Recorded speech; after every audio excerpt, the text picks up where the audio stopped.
हम महाराज के दरबार में किसी महिला को नाचते हुए देखते हैं कि तभी वहाँ महाराजा आते हैं और उसे खींच के एक थप्पड़ मार देते हैं। फिर उस महिला को जिंदा ही जला दिया जाता है। महिला मर तो जाती है लेकिन उसकी आत्मा प्रकट हो जाती है, जो कि एक मुखौटा लगा लेती है, वो भी उसका जिसने उसे जिंदा जलाया था। सबसे पहले जाके उसे ही मार डालती है जिसने उसे आग लगाई थी। अब कहानी यहाँ से 200 साल आगे बढ़ती है, जहाँ हम रूह बाबा यानी कि रूहान को देखते हैं, जो कि भूत प्रेत भगाने के नाम पे वो लोगों को ठगता है, उन्हें बेवकूफ बनाता है। एक दिन वो एक घर जाता है जिनका नाता राजा महाराजाओं से था। उस आदमी के जीजा जी की बेटी मीरा कुछ साल पहले मर गई थी, तो उसी की आत्मा बुला के उससे बात करनी थी उनको। रूहान आत्मा बुलाने का नाटक शुरू करता है, लेकिन असल में तो उसके अंदर कोई ऐसी दिव्य शक्ति थी नहीं, तो नाटक करने में लगा होता है। और उसका चेला टिल्लू स्विच बोर्ड ढूंढ रहा था ताकि लाइट बंद चालू करके माहौल बना सके, लेकिन उसे मिल ही नहीं रहा था। तभी लाइट अपने आप बंद चालू होना शुरू हो जाती है और मीरा का भूत वहाँ प्रकट हो जाता है, जिसे देख रूहान की रूह कांप उठती है और वो डर के मारे बिलबिलाने लगता है। मीरा नॉर्मल होके हंसने लग जाती है और पता चलता है कि वो नाटक कर रही थी इन दोनों का खुलासा करने के लिए, और उन्होंने उनका वीडियो भी बना लिया। आदमी कहता है कि तुम्हारी जो ये ढोंगीपन वाली सर्विसेज हैं वो हमें इस्तेमाल करनी है और इसके लिए तुम्हें हमारी रियासत रक्त घाट चलना पड़ेगा। रूहान पहले तो मना करने लगता है, लेकिन उनके पास उसके डरने वाली वीडियो थी और ये लोग 1 करोड़ रुपए देने का लालच भी देते हैं, तो वो चलने को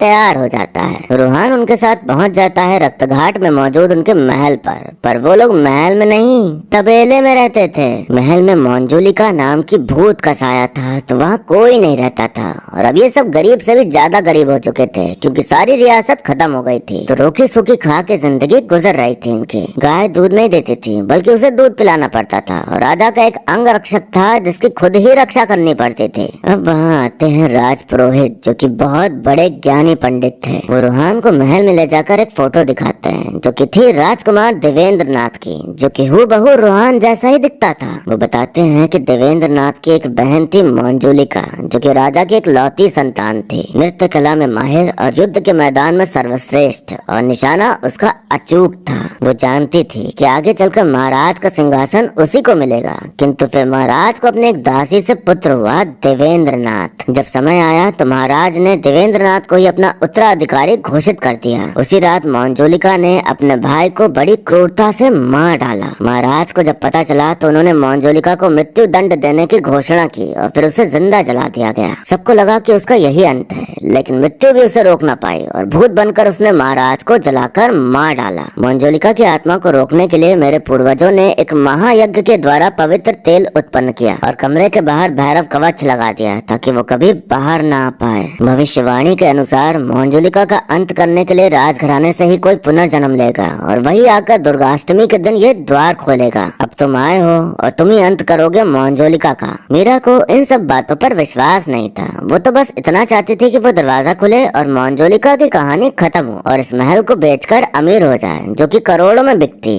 और उसी से रूहान को भी हिस्सा मिलता। गाँव में खबर लग गई थी कि अब मंजूलिका को भगाने राजकुमार आ गए हैं, तो अब सब उधार देना शुरू कर देते हैं, जिससे कि मीरा महल की मरम्मत करने का सोचती है। अब वहाँ आते हैं छोटा पंडित, बड़ा पंडित और पंडिताइन, जो कि तीनों रूहान का भांडा फोड़ने आई थी कि वो असल में क्या काम करता है, पर रूहान उन्हें अपनी बातों में फंसा के उन्हें अपना नौकर बना लेता है। अब वहाँ आती है क्राउन हेरिटेज रेस्टोरेशन से मल्लिका, जो कि महल की मरम्मत करने का काम करने वाली थी। मीरा कहती कि कोई कौशिक जी आने वाले थे, तो मल्लिका कहती कि वो लंबी छुट्टी पर गए हैं, तो उनकी जगह मैं आ गई। सब उम्मीद कर रहे थे कि रूहान को अपने पिछले जन्म का सब याद आ जाए, पर रूहान को पता ही नहीं था कि वो वाकई में पुनर्जन्म है भी या नहीं। मल्लिका का बर्ताव थोड़ा अजीब था, जैसे कोई राज हो उसके मन में। अब एक रात रूहान आराम से सो रहा होता है कि तभी रेडियो में मंजूलिका की आवाज आने लगती है कि वो अपने भाई को फिर से मार डालेगी। रूहान की हल्की हल्की चोट हुई थी कि तभी राजकुमार देवेंद्र नाथ की फोटो में आग भी लग जाती है। सब डर सहम जाते हैं कि शायद मंजूलिका सब कुछ कर रही है,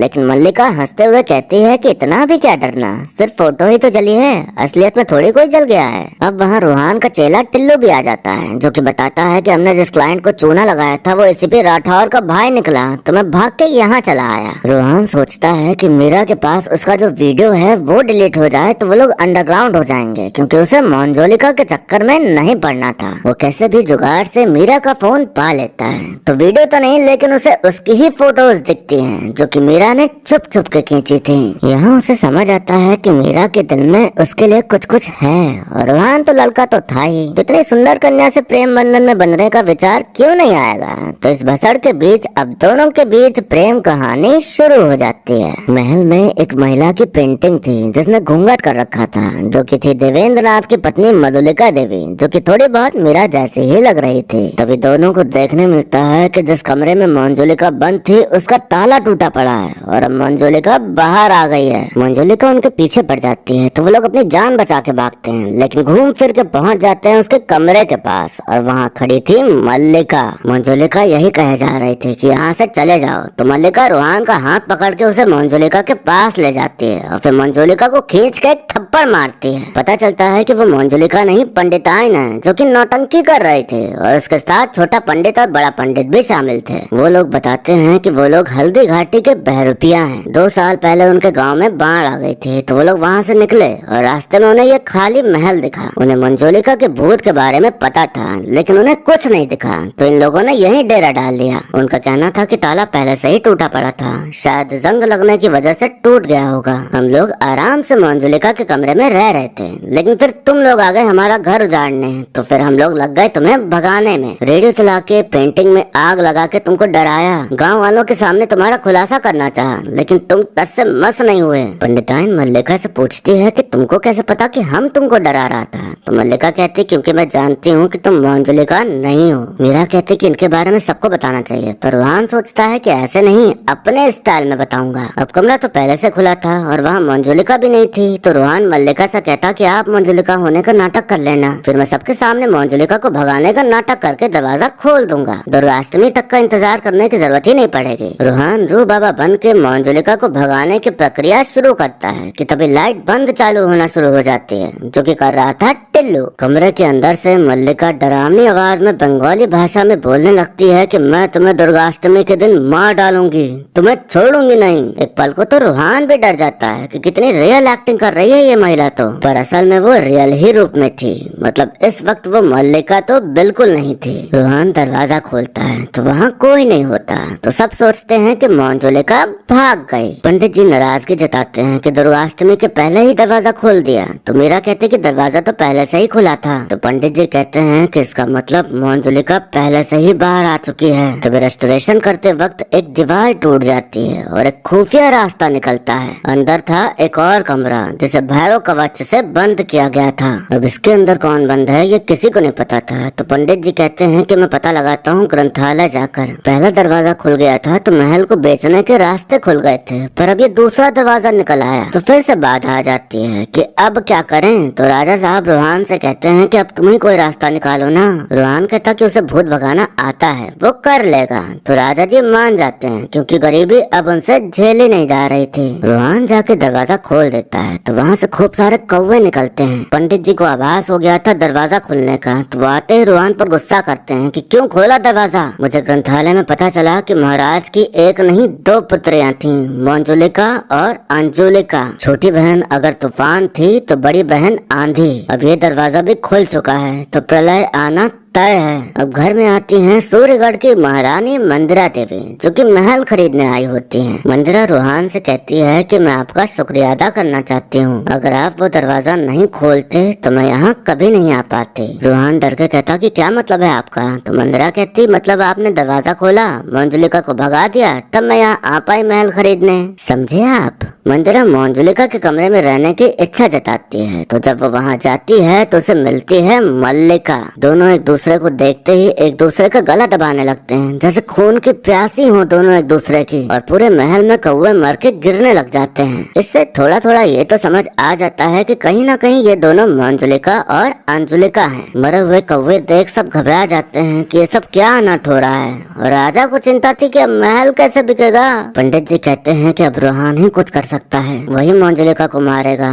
ठीक वैसे ही जैसे पिछले जन्म में मारा गया था, यानी कि जलाकर। वैसे ही वहाँ यज्ञ फिर से करूंगा जैसे मेरे पूर्वजों ने किया था, और हवन कुंड की अग्नि से जो पवित्र तेल निकलेगा उसी से मंजुलिका का अंत होगा। मीरा और रोहन मंदिरा को गांव घुमाने ले जाते हैं तो एक मंदिर पड़ता है, तो वो लोग वहाँ चलने को कहते हैं, पर मंदिरा मना कर देती है कि वो नास्तिक है। रोहन कहता कि घूमने की जगह समझ के चल लीजिए, तो मंदिरा एकदम गुस्सा आ जाती है कि मैंने कहा ना मैं नहीं जाऊंगी। दोनों लोग डर जाते हैं कि इसको क्या हो गया। अब एक दिन मीरा को एक पुरानी फोटो मिलती है जो कि मंजुलिका की थी, लेकिन इससे पहले कि वो उसका चेहरा देख पाती, मल्लिका से उसके ऊपर पेंट गिर जाता है और मुंह नहीं दिख पाता। साफ साफ पता चल रहा था कि जानबूझ के पेंट कराया मल्लिका ने, और ये बात मीरा को भी समझ आ गई थी। महल जल्द से जल्द बेचना था राजा जी को, तो वो लोग मंदिरा से डील करने जाते हैं। तो मंदिरा कहती कि वो खरीद लेगी, लेकिन दुर्गाष्टमी के दिन ही खरीदेगी, उससे पहले नहीं। तभी वहाँ आता है विक्की जो कि बहुत अमीर इंसान था, और वो भी डील लगता है इस महल को खरीदने की, वो भी तुरंत। तो वो लोग उसके साथ डील करने को मान जाते हैं और मंदिरा का 5 कोने का मुंह बन जाता है। विक्की अंदर रखे महाराजा का सिंहासन ले जाने की बात करता है, तो इस बात पर मल्लिका गुस्सा आ जाती है कि इसकी जगह यही है, इसे कहीं मत ले जाओ, पर विक्की उसके सुनता नहीं, तो मल्लिका भी नाक फुला लेती है। रात में विक्की जब कार से अकेले कहीं जा रहा होता है तो मंजुलिका उसे मौत की नींद सुला देती है। विक्की सिंहासन ले जा चुका था, लेकिन अगले दिन मीरा देखती है कि सिंहासन महल में ही है और मल्लिका उस पर बैठी हुई है। मीरा के सवाल जवाब करने पे मल्लिका इतना भारी सिंहासन एक हाथ से उठाकर गुस्साते हुए कहती कि मेरा सिंहासन है, तुम इसे मुझसे नहीं छीन सकती। ये रूप देख मीरा भागते हुए सबके पास जाके सबको सब कुछ बताती है, पर मल्लिका उनके पास बैठी हुई थी। तो मीरा चकित रह जाती है कि यह कैसे हो गया। सब पहले से ही सदमे में थे विक्की की मौत की खबर सुनकर, कि तभी मंदिरा हंसते हुए आती है और कहती कि बेचारा मर गया, अब लोग ये कॉन्ट्रैक्ट और मुझे ही बेच देना। मीरा और रोहन दोनों को धीरे धीरे समझ आने लगा था कि जब से मंदिरा और मल्लिका आई हैं तब से ही सब गड़बड़ी होना शुरू हुई है। कहीं इन दोनों में से ही तो कोई मंजुलिका तो नहीं। मीरा मल्लिका को समझ रही थी और रोहन मंदिरा को। अब रोहन को डरावने डरावने से सपने आना शुरू हो जाते हैं, जिसमें उसे मंदिरा, मल्लिका, मंजुलिका, मीरा सब दिखती थी डरावने रूप में। रोहन टिल्लू को लेके वहाँ से भाग निकलता है, लेकिन वो किसी भी रास्ते चला जाए वो लौट के महल ही आ जा रहा था, बाहर निकल ही नहीं पा रहा था। परेशान होकर उसे वापस महल आना ही पड़ता है। छोटा पंडित, बड़ा पंडित और पंडिताइन का भी मंजुलिका से सामना हो चुका था, तो वो भी भागने का सोचते हैं, पर वो भी बार बार महल ही आ जा रहे थे। एक बार उन्होंने ज्यादा ही कोशिश कर ली, जिसके चक्कर में छोटा पंडित खाई से नीचे गिर जाता है। पंडित जी ने यज्ञ करके पवित्र तेल निकाल लिया था और अगले दिन ही दुर्गाष्टमी थी। जिस फोटो पर पेंट गिर गया था उसे मीरा ने क्लीन करने के लिए भेज दिया था, जो कि दुर्गाष्टमी के दिन ही क्लीन होके आनी थी। अब दुर्गाष्टमी का दिन आ जाता है तो रोहन रू बाबा बन जाता है फील लेने के लिए, लेकिन देखता है कि पवित्र तेल गायब है। तेल बड़े पंडित और पंडिताइन अपने बालों में लगा रहे होते हैं, तो रोहन उन्हें चप्पल मार के भगा देता है। तभी वो देखता है कि मीरा अपने ऊपर ज्वलनशील पदार्थ डालकर खुद को आग लगाने जा रही है। मीरा अपने होश में नहीं थी, तो रोहन उसे पकड़ के उसका नाम चिल्लाते हुए उसे होश में लाता है। तो मीरा बताती है कि वो मंदिरा के साथ थी, फिर पता नहीं उसे क्या हो गया। रोहन मंदिरा पर गुस्साने लगता है कि तुम ही मंजुलिका हो, मुझे पता है, लेकिन तभी पेंटिंग साफ होके आ जाती है, जो कि होती है मल्लिका की। तभी मल्लिका मंदिरा को बालों से पकड़ के उसे ऊंचाई से लटका कर कहती कि मैं हूँ मंजुलिका। वो मंदिरा को उठा के पटक देती है, फिर रोहन को पकड़ लेती है, लेकिन रोहन तेल का घेरा बना के उसमें आग लगा देता है, जिसमें मंजुलिका फंस जाती है। रोहन मंदिरा को देखने जाता है तो मंदिरा पकड़ा जाती है और कहती है कि मैं हूँ मंजुलिका। वहाँ पंडित जी आ जाते हैं तो मंजुलिका एक थप्पड़ में उनको धूल चटा देती है। अब वहाँ एंट्री होती है जवान की, तो सब एकदम खुश हो जाते हैं कि अब जवान हमें बचाएगा, पर वो जवान नहीं, छोटा पंडित था जिसके पूरे शरीर में पट्टियां बंधी हुई थी। उसको मंजुलिका उठा उठा के पटकती है, जैसे हल्क ने पटका था लोकी को। आग जब बुझती है तो मल्लिका को होश आ जाता है और अब रोहन मंदिरा को जलाने जा रहा होता है, लेकिन मल्लिका उसे रोक देती है। मल्लिका कहती है कि न तो मैं भूत हूँ और न ही ये, वक्त आ गया है कि सबके सामने आ और अपनी असलियत दिखा। मंजुलिका मंदिरा के शरीर से बाहर आ जाती है और हमें देखने मिलता है कि वो मंजुलिका नहीं बल्कि राजकुमार देवेंद्रनाथ का भूत है। जब महाराज ने देवेंद्रनाथ को उत्तराधिकारी घोषित किया तो उस रात मंजुलिका और अंजुलिका गई थी देवेंद्रनाथ को मारने, लेकिन तभी उन्होंने देखा कि वो तो सज संवर रहा है महिलाओं की तरह, यानी कि देवेंद्रनाथ भले मर्द था पर अंदर से वो औरत था, यानी कि शरीर से वो मर्द लेकिन चाल चलन रहन सहन से औरत। दोनों उसके पास जाती हैं और कहती हैं कि अच्छा तुम हो जो रात रात में नाचते रहते हो। हमने देखा है तुम्हारा नाच, तुम तो काफी अच्छा नाच लेते हो। घबराओ नहीं, हम किसी को नहीं बताएंगे, आखिर हम तुम्हारी बहनें हैं। देवेंद्र नाथ कहता है कि मुझे नृत्य करना बहुत पसंद है, मैं तो राजा भी नहीं बनना चाहता, अंदर से मैं आपके जैसा ही हूँ। दोनों बहनें इच्छा जताती हैं कि चलो हमारे सामने नृत्य करके दिखाओ। तो देवेंद्र नाथ खुशी से नाचने लगता है। तभी मंजुलिका पिताजी को बुला लाती है और जब वो अपने बेटे को महिला की तरह नाचता देखते हैं तो उनका खून खौल उठता है कि जिसे हम राजा बनाना चाहते हैं वो रानी बनने में लगा है। महाराज देवेंद्र नाथ को मृत्यु दंड देने का आदेश देते हैं और कहते हैं कि राज में बता दो कि वो मारा गया और उसकी हत्या मंजुलिका ने की है। ये बात तुम दोनों एकांत में भी बता सकती थी, लेकिन तुमने सिंहासन के लालच में सबके सामने ये तमाशा करवाया। मेरी कोई भी संतान इस सिंहासन के योग्य नहीं है। मंजुलिका, आज से तुम अपने भाई के खूनी के नाम से जानी जाओगी और अंजुलिका, तुम्हारा इतिहास के पन्नों में कोई नाम ही नहीं होगा और दोनों को मैं देश निकाला का दंड देता हूँ। देवेंद्र नाथ को आग में जिंदा जला दिया जाता है और वो जलते हुए देख रहा होता है कि उसकी बहनों ने उसके साथ धोखा किया, उसकी वजह से आज वो मारा जा रहा है। बदले की आग में देवेंद्र नाथ भूत बनकर वापस आया और सबसे पहले अपने पिता को मारा। फिर पूजा पाठ करके पंडित जी के पूर्वजों ने उसे खुफिया कमरे में बंद कर दिया। पंडित जी कहते हैं कि ऐसा ही कवच मैं मंजुलिका के कमरे के बाहर भी बांधूंगा, केवल प्रजा को ये दिखाने के लिए कि मंजुलिका की आत्मा वहाँ बंद है। किसी को पता नहीं चलना चाहिए कि असल में आत्मा मंजुलिका की नहीं देवेंद्र नाथ के बंद है,